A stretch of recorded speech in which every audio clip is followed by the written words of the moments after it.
you learn the hard way that, yeah, just dial things back. And it's been a slow process, but yeah, definitely on top of things, and yeah.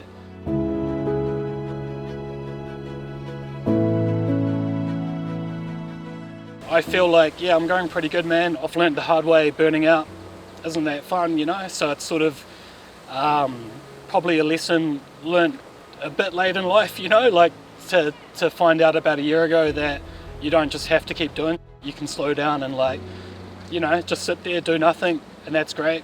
I mean, I've never really overdone work in my life, but it was from having a business, having lots of things happen, any sort of little aspects of the business that, yeah, they can creep up on you, bro. And, you know, to step back from that's pretty hard if you're in it, trying to make something work.